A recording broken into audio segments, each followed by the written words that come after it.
Everyone, पिछले पिछले video से हम लोग देख रहे हैं कि राज्य की उत्पत्ति कैसे हुई है, राज्य की उत्पत्ति के क्या सिद्धांत हैं, राज्य के लिए आवश्यक तत्व क्या क्या हैं। ये तीनों वीडियो पिछले वाला वीडियो है, अगर आप नहीं देखें तो आप जाकर देखिए। और आज हम देखेंगे कि राज्य के जो कितने प्रकार होते हैं, राज्य में जो शासन व्यवस्था अवस्थित होती है वो कितने प्रकार की होती है।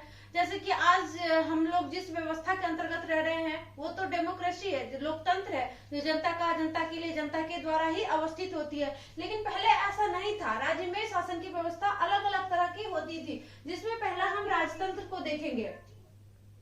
राजतंत्र क्या होता था? वंशानुगत शासन होता था। मान लीजिए कि कोई राजा है और उसका बड़ा बेटा अगर है तो वो उसका बड़ा बेटा ही राज्य करेगा, क्योंकि ये वंशानुगत होता था। वंशानुगत एक लोगों से दूसरे लोगों तक ये हस्तांतरित होता था, किसी और वंश में या कोई और लोगों का शासन ये नहीं हो सकता था। प्राचीन काल में तथा मध्यकालीन काल में यह व्यवस्था बहुत ही प्रचलित व्यवस्था थी, राजतंत्र। ये राजतंत्र क्या है? दैवीय उत्पत्ति के सिद्धांत के अंतर्गत भी हम इसको देखते हैं। हम मानते हैं कि राजा को भगवान ने पृथ्वी पर शासन करने के लिए भेजा है। भारतीय इतिहास में 1947 से पहले तक ये व्यवस्था प्रचलित थी, राजतंत्र। जब भारत आजाद हुआ तो इस व्यवस्था को कहीं ना कहीं खत्म किया गया। आगे देखते हैं गणराज्य क्या होता है। हम लोग देखते हैं कि भारत में कई जनपद थे, कई तरह के राज्य में जनपद हुआ करते थे। जनपद का प्रचलन 6वीं से 7वीं शताब्दी के पूर्व में था।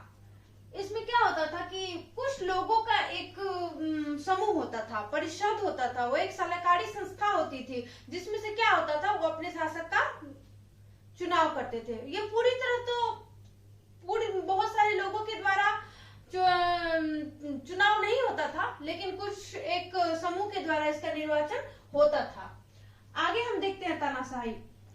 आप लोग हिटलर के बारे में तो जानते ही होंगे, कितना ज्यादा तानाशाह था, कितने लोगों का उसने मर्डर करवा दिया। उसके बाद जर्मनी में जो हिटलर का जो शासन था वो क्या था? तानाशाही शासन ही था। यह एक व्यक्ति के ऊपर ही केंद्रित शासन होता है, ये कई व्यक्तियों का शासन नहीं होता। एक व्यक्ति चाहे तो इसमें कुछ भी कर सकता है, जो चाहे वो कर सकता है, इसके पास असीमित अधिकार होते हैं। आगे देखते हैं हम सैन्य तंत्र। सैन्य तंत्र में क्या होता है? नाम से ही स्पष्ट है, सेना के द्वारा शासन का संचालन होता है, जो कि वर्तमान में कभी कभी आपको सुनाई देता होगा कि पाकिस्तान में सैन्य शासन चल रहा है, म्यांमार में सैन्य शासन चल रहा है, हमारे भारत में सैन्य शासन नहीं है। आगे देखते हैं लोकतंत्र, जो कि सबसे प्रचलित शासन व्यवस्था है आजकल में। लोकतंत्र क्या है? जनता के लिए, जनता के द्वारा अवस्थित शासन प्रणाली है, जिसमें कि जनता ही शासक का चुनाव करते हैं। भारत और ब्रिटेन में क्या है? पार्लियामेंट्री टाइप ऑफ डेमोक्रेसी है, संसदीय लोकतंत्र है। लेकिन अमेरिका में क्या है? प्रेसिडेंशियल टाइप ऑफ डेमोक्रेसी है, जो अध्यक्षात्मक लोकतंत्र कहलाता है। अगर स्विट्जरलैंड में आप देखेंगे तो प्रत्यक्ष गणतंत्र पाया जाता है, और यहाँ लोगों के द्वारा सीधा प्रत्यक्ष रूप से अपने शासक का चुनाव किया जाता है। लोगों का शासन है, आप तो जानते ही हैं कि लोकतंत्र लोगों का शासन है।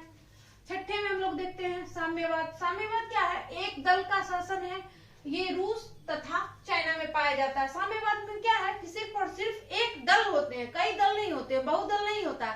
लेकिन लोकतंत्र में क्या होता है? एक से अधिक दल होते हैं, इसीलिए लोकतंत्र अलग है और साम्यवाद अलग है। ये रूस और चाइना में बहुत ज्यादा है। एक ही वंश का अगर देखेंगे तो एक ही पार्टी का बहुत दिनों से शासन चला आ रहा है। तो आज के वीडियो में हमने देखा कि राज्य में शासन के कई प्रकार होते हैं। मैंने कोशिश किया कि इसको मैं बहुत सरल भाषा में आप लोगों तक पहुंचा सकूं। अगर आपको ये वीडियो पसंद आया है तो आप लाइक करें, सब्सक्राइब करें, शेयर करें और ज्यादा से ज्यादा लोगों तक पहुंचाएं। और उसके बाद अगर आप हमें कुछ बताना चाहते हैं तो आप कमेंट बॉक्स में जरूर लिखें। Thank you for watching.